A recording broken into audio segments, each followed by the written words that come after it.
तो हार्ट को 3 तरह से अफेक्ट कर सकता है। एक जिसको हम हार्ट की मसल्स का इन्वॉल्वमेंट जैसे मायोकार्डाइटिस कहते हैं।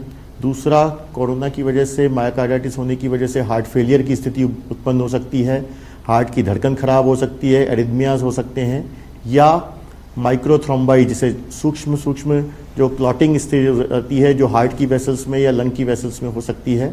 इन सब की वजह से हार्ट के जो मरीज जो उनको प्री एग्जिस्टिंग हार्ट डिजीज़ है, जैसे पुराने हार्ट अटैक वाले पेशेंट्स या पुराना हार्ट का पंपिंग कमज़ोर है, ऐसे पेशेंट्स में अगर ये इन्फेक्शन होता है तो कॉम्प्लिकेशंस लाइक हार्ट फेलियर बढ़ सकते हैं। तो सावधानी ये रखें कि अपनी हार्ट की दवाइयाँ जो चलती हैं वो नियमित तौर पर लेते रहें, अपने डॉक्टर्स से संपर्क में रहें, और कोई भी नए सिम्टम्स हों तो उसको पहचानें और तुरंत अपने डॉक्टर से संपर्क करें। लेकिन साथ में मैं ये और कहना चाहूँगा कि हमने जो 60 साल से ऊपर की जो एक लिमिट निर्धारित की है, उससे एक आम जनता को ये वहम नहीं होना चाहिए कि वो कोरोना से संक्रमित होने के चांसेस उनके कम हैं। आज जो आप देख रहे हैं पिछले 2 दिन में लोग शराब लेने ही उमड़ पड़े हैं दुकानों पे, भीड़ इतनी बढ़ रही है। तो ये सबसे ज़्यादा प्रॉब्लम है कि लोग सोच नहीं रहे हैं कि हर इंसान दूसरे इंसान को इन्फेक्शन कर सकता है, इन्फेक्ट कर सकता है, और किसी भी उम्र के किसी भी व्यक्ति को ये गाइडलाइंस नहीं तोड़नी है। लॉकडाउन बंद हुआ है, लेकिन अगर डिस्टेंसिंग का पालन नहीं करेंगे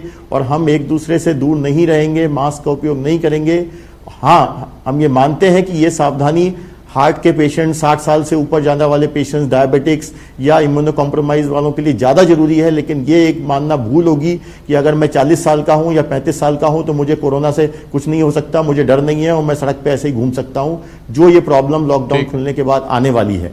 तो इससे बहुत सावधान रहना है क्योंकि खतरा इससे बढ़ जाएगा इन्फेक्टिविटी का। ठीक है डॉक्टर बलराम, वापस आ रहा हूँ आपके पास एक बार। और देखिए ये समझना भी ज़रूरी है, हालांकि ये कहते वक्त मैं इस बात को लेकर सावधान हूं कि इसका मतलब ये नहीं समझा जाए कि हम किसी को डराने की कोशिश कर रहे हैं।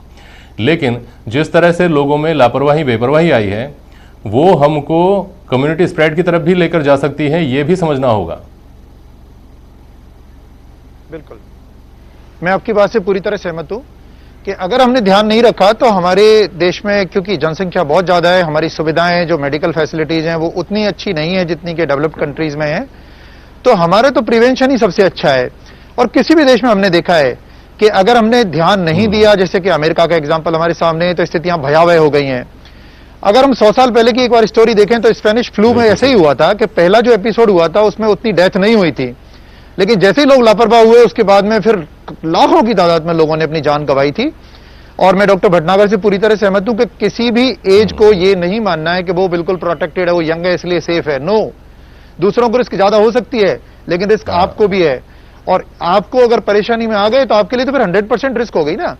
तो आपको ये नहीं मानना है कि आप सेफ हैं, एवरीबडी इज एट रिस्क, बिल्कुल सही है, everybody has to take care. अगर हम सब लोग ध्यान रखेंगे तो हम देश को भी बचा पाएंगे, खुद को भी बचा पाएंगे, परिवार को भी बचा पाएंगे और खुद को भी बचा पाएंगे। ठीक है डॉक्टर साहब। M.K. गुप्ता, अस्थमा डे ये जो कोरोना के दौरान इस बार आया है, ये क्या खास तौर पर क्या सबक माने जाने चाहिए इसके? हवा साफ है, पानी साफ है, सब कुछ साफ है, लोगों की आदत है, प्राणायाम कर रहे हैं, लोग मजबूरी में कर रहे हैं, भले ही इनको परमानेंट अगर लोगों ने अपने स्वभाव में शामिल कर लिया, अगर परमानेंट आदत बना ली अपनी, तो इसका बेहतर फायदा हमेशा तक मिलता रहेगा। Doctor M.K. गुप्ता, बहुत संक्षेप में बोलिएगा। बिल्कुल ये सत्य है, क्योंकि जो अस्थमा का मुख्य कारण है वो हमें पता है कि वो एलर्जी होती है, वायु प्रदूषण होता है, खान पान होता है। अगर हम इन सबको नियंत्रित रखते हैं, सबको नियमित रूप से अपन सेवन करते हैं या व्यायाम नियमित रूप से करते हैं, और इस तरह की शुद्ध हवा जो भी देखने को मिल रही है, बिल्कुल एयर क्लीन है, अगर इस तरह के इन्वायरमेंट में रहते हैं तो